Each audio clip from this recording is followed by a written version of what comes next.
Assalamualaikum warahmatullahi wabarakatuh. Saya Khairina Janani dengan NIM 0306213098 dari kelas PGMI 4 semester 7. Nah, langsung saja untuk review kali ini saya akan membahas mengenai budaya organisasi dan faktor-faktor yang membentuknya. Nah, topik ini sangat relevan terutama dalam konteks manajemen pendidikan karena budaya organisasi tidak hanya mempengaruhi lingkungan kerja, tetapi juga berdampak langsung pada kualitas layanan pendidikan yang diberikan. Pada kesempatan ini saya akan membahas secara mendalam mengenai apa itu budaya organisasi, mengapa itu penting, serta faktor-faktor apa saja sih yang membentuk budaya tersebut, terutama dalam institusi pendidikan. Nah, untuk yang pertama ada pengertian budaya organisasi. Budaya organisasi bisa didefinisikan sebagai seperangkat nilai, keyakinan, norma, dan perilaku yang dianut oleh anggota organisasi, yang pada akhirnya menciptakan identitas yang unik bagi organisasi tersebut. Budaya ini berkembang seiring dengan interaksi antar anggota organisasi dan bagaimana mereka merespon tantangan serta peluang. Dalam dunia pendidikan, budaya organisasi tercermin dari cara guru, staf administrasi, hingga pimpinan sekolah atau universitas bekerja sama untuk mencapai tujuan bersama. Kunci dari budaya organisasi adalah nilai, yaitu apa yang dianggap penting dalam organisasi. Yang kedua ada kepercayaan, keyakinan yang mengarahkan tindakan anggota organisasi. Dan yang terakhir ada norma atau aturan tidak tertulis yang mengatur perilaku di dalam organisasi. Nah, pentingnya budaya organisasi dalam pendidikan. Budaya organisasi ini memegang peranan yang sangat penting dalam kesuksesan suatu institusi pendidikan. Di lingkungan sekolah atau universitas, budaya ini bisa menjadi pondasi yang kuat dalam menciptakan lingkungan belajar yang inovatif, kolaboratif, dan produktif. Nah, sebuah budaya organisasi yang sehat tidak hanya mempengaruhi kinerja para guru dan staf, tetapi juga memberikan dampak positif pada prestasi akademik siswa dan juga mahasiswa. Manfaat dari budaya organisasi yang baik dalam pendidikan antara lain adalah meningkatkan keterlibatan dan motivasi.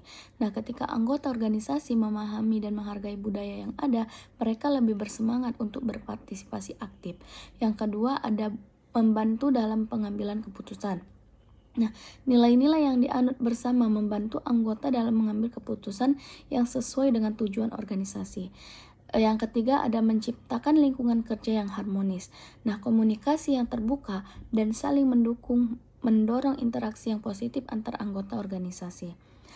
Nah, selanjutnya ada faktor-faktor yang membentuk budaya organisasi. Budaya organisasi tidak terbentuk begitu saja, namun ada sejumlah faktor yang secara kolektif membentuk dan mempengaruhi budaya di dalam suatu institusi pendidikan. Nah, beberapa faktor utama tersebut adalah yang pertama ada nilai dan kepercayaan organisasi. Setiap organisasi memiliki nilai inti dan kepercayaan yang menjadi dasar dalam menjalankan fungsinya. Dalam institusi pendidikan, misalnya nilai-nilai seperti integritas, kejujuran, inovasi, dan komitmen terhadap pembelajaran berkualitas bisa menjadi landasan utama. Nilai-nilai ini mempengaruhi bagaimana setiap anggota berperilaku dan mengambil keputusan. Yang kedua ada kepemimpinan. Kepemimpinan dalam organisasi memainkan peran penting dalam membentuk budaya.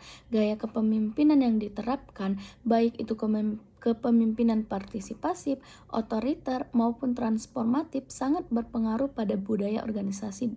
Nah, dalam pendidikan, kepala sekolah atau rektor yang memiliki visi yang jelas dan mampu memotivasi staf serta guru akan lebih mudah menciptakan budaya yang positif dan inklusif. Nah, selanjutnya ada struktur organisasi. Cara sebuah organisasi diatur, termasuk distribusi wewenang dan tanggung jawab, juga mempengaruhi budaya. Misalnya, dalam organisasi dengan struktur yang sentralistik, di mana keputusan hanya diambil oleh segelintir orang, budaya hierarki yang kaku mungkin akan berkembang. Sebaliknya, di lembaga pendidikan yang menganut struktur desentralisasi, di mana pengambilan keputusan lebih banyak melibatkan partisipasi dari seluruh anggota, budaya kolaboratif lebih mungkin muncul. Yang keempat ada komunikatif internal. Cara komunikasi dilakukan di dalam organisasi juga berpengaruh besar terhadap budaya. Komunikasi yang terbuka, transparan, dan dua arah akan menciptakan rasa saling percaya dan memfasilitasi partisipasi aktif dari seluruh anggota.